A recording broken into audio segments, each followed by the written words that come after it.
Episode 61 dan 62. Sylvia terbangun karena mendengar azan maghrib berkumandang. Sylvia mengerjap-ngerjapkan matanya. Sylvia kaget karena melihat jam di dinding. Astagfirullahalazim, sudah maghrib mas, kaget Sylvia melihat jam di dinding menunjukkan pukul 18. Angga yang mendengar, malah kembali tidur. Mas Angga bangun, ini sudah maghrib, ucap Sylvia mengucap usap pipi Angga yang malah memejamkan matanya kembali. Ada apa sayang? Jawab Angga dengan mata terpejamnya. Mas, ayo bangun, ini sudah maghrib, gimana nanti kita terlambat, terus pakaian juga belum selesai di packing. Gimana mas? Tanya Sylvia pada sang suami yang santai saja dengan kepanikan Sylvia.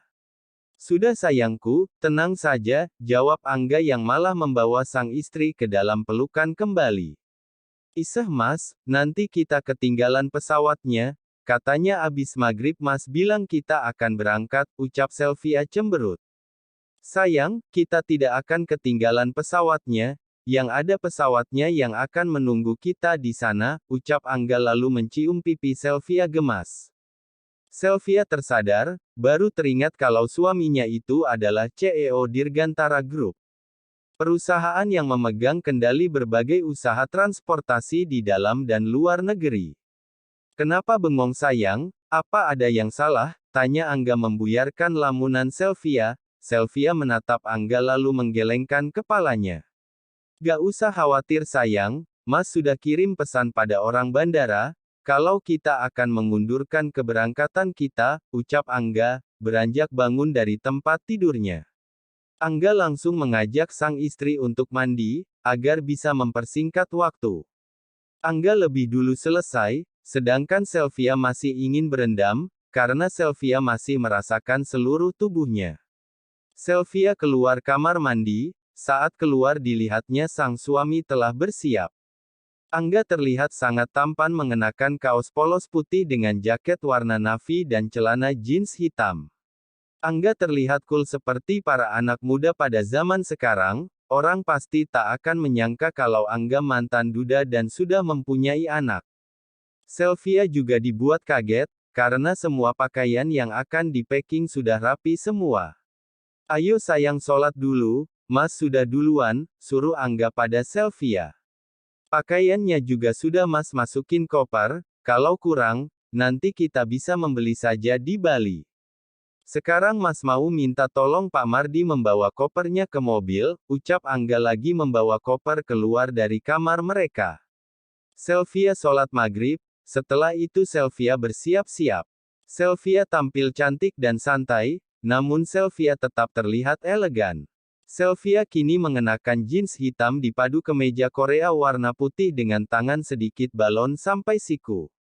Outfit yang digunakan Sylvia senada dan sangat cocok dengan penampilan outfit Angga.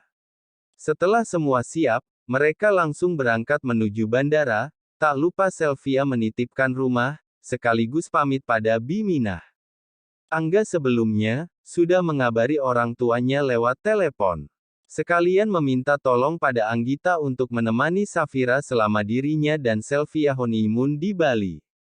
Setelah perjalanan 45 menit, mereka tiba di Bandara Soekarno-Hatta.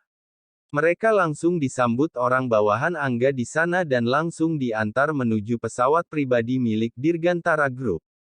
Angga tak lepas, selalu saja menggenggam tangan sang istri yang berjalan sejajar dengannya.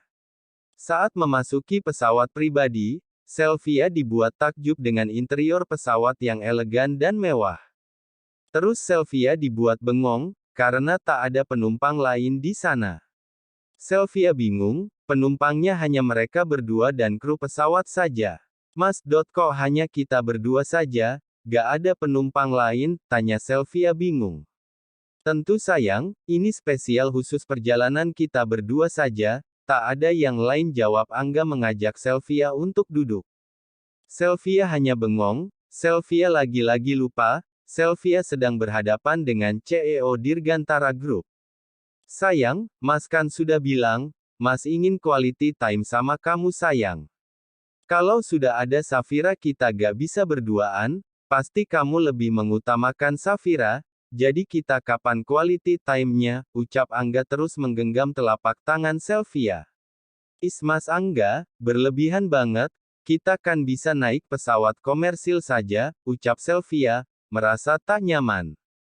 Sayang, kamu ini sekarang Nyonya Angga Dirgantara, ini sudah fasilitas yang harus kamu dapatkan, jawab Angga pada Sylvia. Sylvia menghela nafas, Sylvia mengerti, ia lupa tengah berhadapan dengan Bapak CEO Dirgantara Group, yang selalu tidak ada penolakan. Ini adalah perjalanan pertama Sylvia menggunakan pesawat terbang.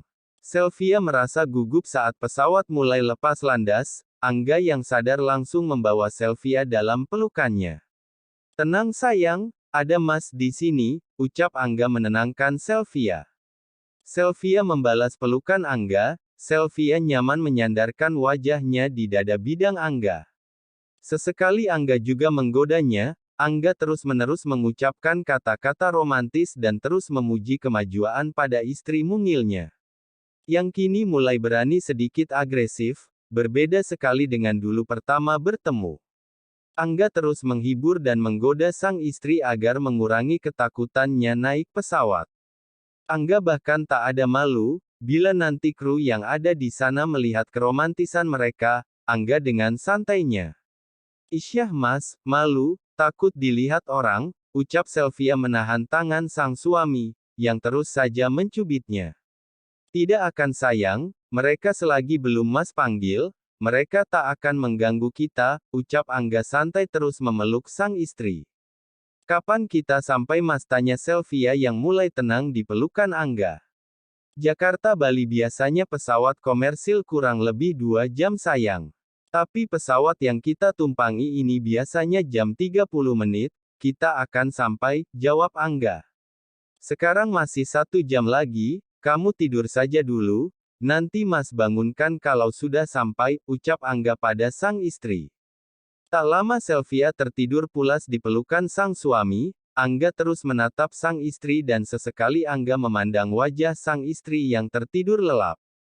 Setelah 1,5 jam perjalanan mereka tempuh, pesawat pribadi yang ditumpangi Angga dan Sylvia tiba di Bandara Ngurah Rai Bali. Angga tak lepas terus menggenggam tangan sang istri, yang sepertinya jet lag pertama kali naik pesawat, saat mereka keluar dari pesawat. Angga dan Sylvia langsung diantar menuju villa milik Angga oleh orang bawahan Angga yang bertugas di Bali. Tak lama mereka sampai di villa mewah milik Angga. Mereka disambut hangat oleh orang-orang kepercayaan Angga, yang dipercaya mengurusi villa Angga di Bali. Mas, kok hotelnya sepi? Aku lihat hanya kita saja, tanya Sylvia polos. Ini bukan hotel sayang, ini villa Mas dan sekarang menjadi milik kamu juga, jawab Angga santai. Lagi-lagi Sylvia dibuat bengong, sekaligus kagum dengan kemewahan yang dimiliki sang suami. Villa yang begitu mewah yang depan villa berhadapan langsung dengan pantai. Walaupun sudah malam, suasana di villa begitu kanti dan indah. Angga langsung mengajak Sylvia ke kamar utama di villanya. Angga ingin agar sang istri yang mengalami jet lag, bisa segera beristirahat.